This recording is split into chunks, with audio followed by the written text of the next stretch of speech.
Welcome to 99 TV updates చూద్దాం. నంద్యాల నియోజకవర్గ పరిధిలో వైసీపీ అభ్యర్థి శిల్పా రవికిషోర్ రెడ్డి ఇంటింటి ప్రచారం నిర్వహించారు. గత 5 ఏళ్లలో నంద్యాలకు చేసిన అభివృద్ధి తనను గెలిపిస్తుందని శిల్పా ధీమా వ్యక్తం చేశారు. నంద్యాలలో ఎవరిని విమర్శలు చేసినా గెలుపు మాత్రం వైసీపీదే అని ధీమా వ్యక్తం చేస్తున్న నంద్యాల వైసీపీ శాసనసభ అభ్యర్థి శిల్పా రవికిషోర్ రెడ్డితో మా ప్రతినిధి Raj Kumar face to face. ఆంధ్రప్రదేశ్లో ఎన్నికల తేదీ దగ్గర పడుతున్న కొద్దీ కూడా అన్ని పార్టీలు కూడా ప్రచారంలో ముందు కొనసాగుతున్నాయి. ఈరోజు మనం నంద్యాల నియోజకవర్గంలో ఉన్నాము. ఇప్పటికే వైసీపీ అభ్యర్థి శిల్పా రవిచంద్ర కిషోర్ రెడ్డి గారు కూడా ప్రచారంలో ఇంటింటి ప్రచారం చేస్తున్నారు. ప్రజలు బ్రహ్మరథం పడుతున్నారు. మనం వారి ప్రచారం ఎలా సాగుతుంది అడిగి తెలుసుకుందాం. సార్ చెప్పండి, ఎట్లా ఉంది? ప్రజల నుంచి స్పందన ఎలా అనిపిస్తుంది?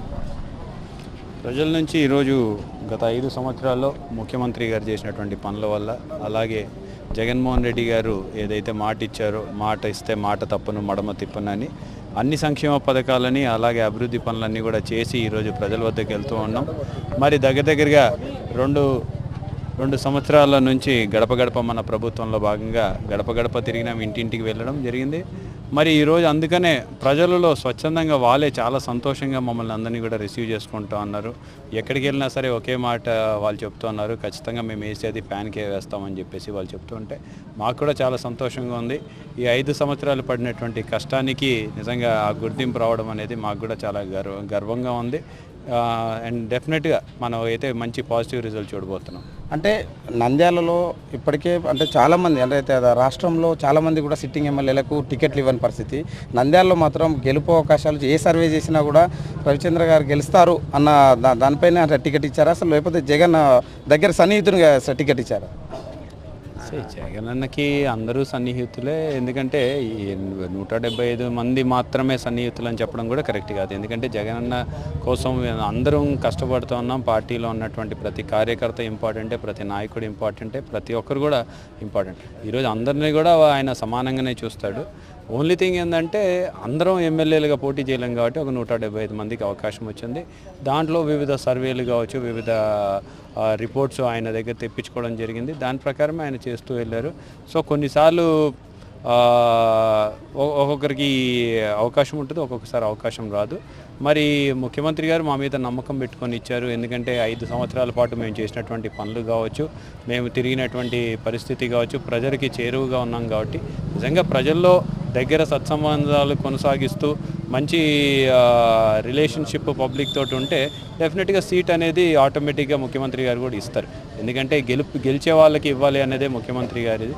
గెలిచిన తర్వాత కావాలంటే మిగతా వాళ్ళందరినీ కూడా అకామిడేట్ చేస్తామని చెప్పారు. ఖచ్చితంగా న్యాయం అందరికీ కూడా జరుగుతుందని చెప్పేసి. అంటే కేవలం నవరత్నాలే గెలిపిస్తాయి ఇప్పటికే, అంటే నంద్యాలకు సంబంధించినటువంటి అభివృద్ధి గెలిపిస్తుందని మీరు భావిస్తున్నారా?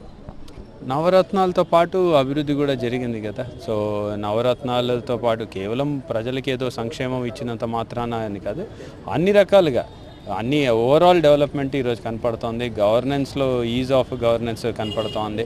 ప్రజల వద్దకి పరిపాలన అనేది కనపడుతూ ఉంది. సో గతంలో ఏ రకంగా చూసినా సరే, ఏ స్టాండర్డ్స్లో చూసినా సరే అన్ని రకాలుగా ఈరోజు అభివృద్ధిలో ముందుకున్నాం, తర్వాత సంక్షేమంలో ముందున్నాం, డెవలప్మెంట్లో ముందున్నాం, గవర్నెన్స్లో ముందున్నాం. ఇవన్నీ కూడా అన్ని దానిలోకి మన విజయానికి దోహదపడతాయి. కిషోర్ రెడ్డి గారు గెలిస్తే ప్రజలకు ఏం చేస్తారని మీరు ముందుకెళ్తున్నారు? ప్రజలకు ఏం చెప్పదలుచుకున్నారు? నేను గత కరోనా సమయంలో కూడా ఏ రకంగా కష్టపడ్డాను, ఏ రకంగా తిరిగాను, మా పార్టీ నాయకుల్ని ఏ రకంగా మేము ముందుకు తీసుకెళ్ళామనేది కూడా చూశారు. తర్వాత జరిగినటువంటి 3 సంవత్సరాల్లో నంద్యాలలో శాశ్వతంగా చరిత్రలో నిలిచిపోయే పనులు చేశాం. అలాగే ఎప్పుడు చూడనటువంటి విధంగా అభివృద్ధిని కూడా చేసి చూపించగలిగాం.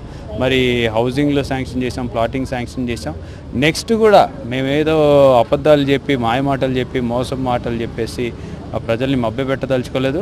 మన మేనిఫెస్టోలోనే చాలా క్రిస్టల్ క్లియర్గా 2000 కోట్లు జిల్లా హెడ్ క్వార్టర్కి ఇస్తానని చెప్పేసి రాయడం జరిగింది. జిల్లా హెడ్ క్వార్టర్ ఈరోజు నంద్యాల కాబట్టి నంద్యాలకి ఈరోజు 2000 కోట్లు రాబోతున్నాయి. దాని ఒక ప్లాన్డ్గా, ఎందుకంటే నంద్యాలని సిటీ చేయాలనేదే మా ధ్యేయం. ఆ సిటీకి తగ్గ అట్మాస్ఫియర్ని క్రియేట్ చేస్తాం, అన్ని రకాలుగా దాన్ని డెవలప్ చేసుకుంటూ ముందుకెళ్తాం. డెఫినెట్లీ నంద్యాల ఫ్యూచర్లో ప్రతి ఒక్కరు కూడా మంచి సిటీ లాగా ఉంది, మాకు బాగుందని ఇక్కడికి వచ్చి సెటిల్ అయ్యే వాళ్ళు కూడా పెరగబోతున్నారు. మరి ఇమీడియట్గా మేము చేయబోయేది నూతన కలెక్టరేట్ భవనం 100 కోట్ల రూపాయలతోటి ఈ ఎలక్షన్ కోడ్ అయిపోయిన మరుసటి నెలనే మనం ప్రారంభించబోతున్నాం. అది కాకుండా 174 కోట్ల రూపాయలతోటి గోరికల నుంచి నీళ్లు తీసుకొచ్చి శాశ్వతంగా నల్యాలకి ఎటువంటి తాగునీటి సమస్య లేకుండా చేయాలనేది ప్రణాళికల భాగంగా ముందుకు వెళ్తూ ఉన్నాం. ఎందుకంటే ఈరోజు దగ్గర 22 వార్డులలో ప్రతిరోజు నీళ్ళు ఇస్తున్నాం, 20 వార్డులలో రోజు మార్చి రోజు నీళ్ళు ఇస్తున్నాం. రాబోయే రోజుల్లో కేవలం ఒక 2-3 నెలల్లోనే ప్రతిరోజు కూడా ప్రతి వార్డులో కూడా నీళ్ళు ఇవ్వబోతున్నాం అని చెప్పేసి కూడా మేము తెలియజేసుకుంటా ఉన్నాం. సో దాని తర్వాత ఐటీఐ కాలేజీకి శాశ్వత భవనానికి భూమి పూజ ఒక 3 నెలల్లో మనము చేయబోతున్నాం. పోయిన ఏడాది మెడికల్ కాలేజ్ తీసుకొచ్చాం, ఈ ఏడాది నర్సింగ్ కాలేజ్ కూడా తీసుకురాబోతున్నాం. టీటీడీ కళ్యాణ మండపం ఆల్రెడీ పనులు జరుగుతూ ఉన్నాయి. వచ్చే సంవత్సరం జూన్ కల్లా దాన్ని ప్రారంభించబోతున్నాం అని చెప్పి తెలియజేసుకుంటా ఉన్నా. ఇదే ఈ రకంగా సీవరేజ్ ట్రీట్మెంట్ ప్లాంట్లు కూడా దగ్గర 30 MLD ప్లాంట్ అంటే 3 కోట్ల లీటర్లు పర్ డే శుద్ధి చేసే ప్లాంట్లు 1 కోటి లీటర్లది అయితే 3 నెలల్లో ఓపెన్ చేస్తాం. మరో 2 కోట్ల లీటర్లది ఇంకొక మనము 3 నెలల లోపల భూమి పూజ చేయబోతున్నాం అని చెప్పి. ఇది చూడొచ్చు, తాను చేసినటువంటి అభివృద్ధి తమకు అందిస్తున్నటువంటి పాలన కూడా ప్రజల కోసమే అని కూడా చెప్తా ఉన్నారు. ఇంటింటి గడప కూడా తిరుగుతూ కూడా పెద్ద ఎత్తున కూడా శిల్పా రవిచంద్రారెడ్డి గారికి కూడా పెద్ద ఎత్తున ప్రజల మద్దతు లభిస్తుందని కూడా చెప్తున్నటువంటి పరిస్థితి. ఇది ఇక్కడ ఉన్నటువంటి తాజా పరిస్థితి.